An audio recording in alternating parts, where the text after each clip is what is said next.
Hello friends and welcome to my channel. Today we are going to talk about how to improve grammatical skills.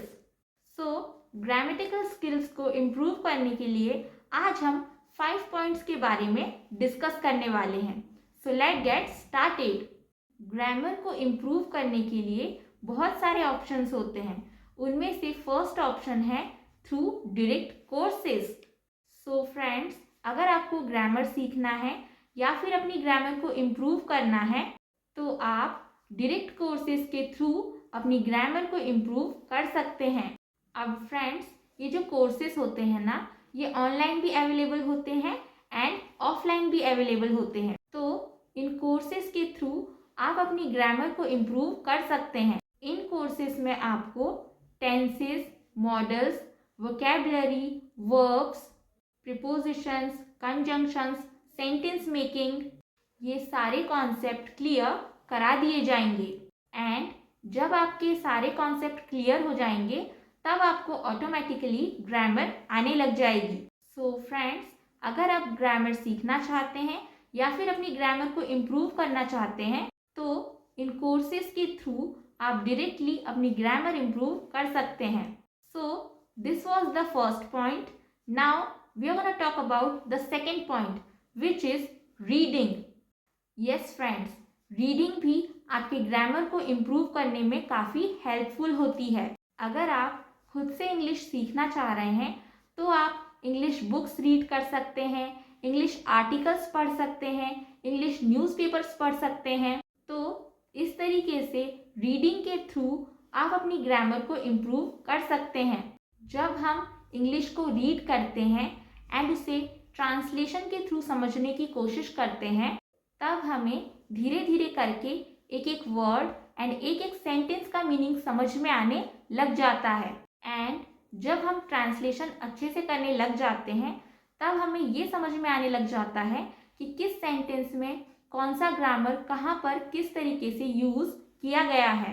And इस तरीके से आप reading के through भी अपनी grammar को इम्प्रूव कर सकते हैं. Now we are going to talk about the next point, which is through listening.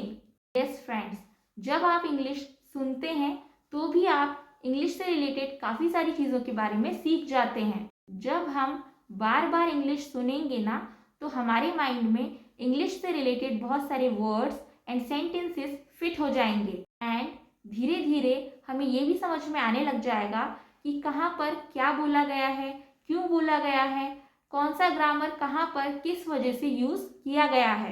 तो लिसनिंग के थ्रू भी हमें ग्रामर को सीखने और समझने में हेल्प होती है. ऑल्सो फ्रेंड्स, इंग्लिश लिसनिंग को शैडोइंग इंग्लिश भी कहा जाता है.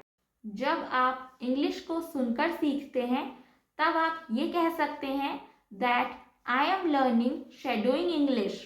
एंड शैडोइंग इंग्लिश बहुत ज़्यादा हेल्पफुल होती है इंग्लिश को एंड ग्रामर को इम्प्रूव करने में. अब इंग्लिश सुनने के और भी सोर्सेस हैं like podcast and interviews.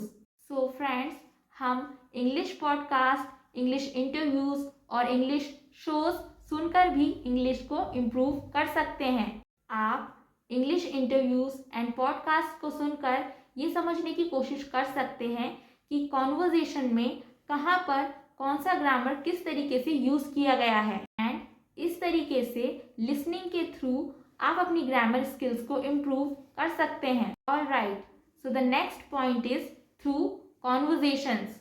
Yes friends, जब हम इंग्लिश में किसी के साथ कॉन्वर्जेशन करते हैं ना तो भी हमारी ग्रामर इम्प्रूव होती है. अब आप ये सोच रहे होंगे कि अगर किसी को इंग्लिश आती ही नहीं है तो फिर वो इंग्लिश में कॉन्वर्जेशन कैसे करेगा और अपनी ग्रामर को इम्प्रूव कैसे करेगा. तो उसके लिए ना फ्रेंड्स, आप किसी ऐसे पर्सन से इंग्लिश में कॉन्वर्जेशन करना स्टार्ट कीजिए जिसकी इंग्लिश आपसे बेटर हो.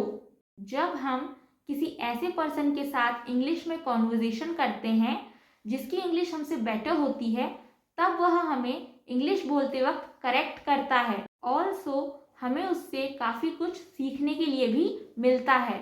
उस पर्सन का ग्रामर हमसे बेटर होता है तो हमें ग्रामर से रिलेटेड काफ़ी सारी चीज़ें उस पर्सन से सीखने को मिल सकती है. सो फ्रेंड्स, थ्रू कॉन्वर्जेशन भी आप अपने ग्रामर स्किल्स को इम्प्रूव कर सकते हैं। All right, so the last point is practice. Yes friends, जब हम इंग्लिश स्पीकिंग प्रैक्टिस करना स्टार्ट करते हैं ना, तो धीरे धीरे हमारी ग्रामर ऑटोमेटिकली इम्प्रूव होने लगती है। बिकॉज जब हम इंग्लिश में बोलना स्टार्ट करते हैं तब हमें पता चलता है कि हम कहाँ गलत बोल रहे हैं और कहाँ सही बोल रहे हैं, एंड इस तरीके से हम अपने आप को धीरे धीरे करेक्ट करते चले जाते हैं।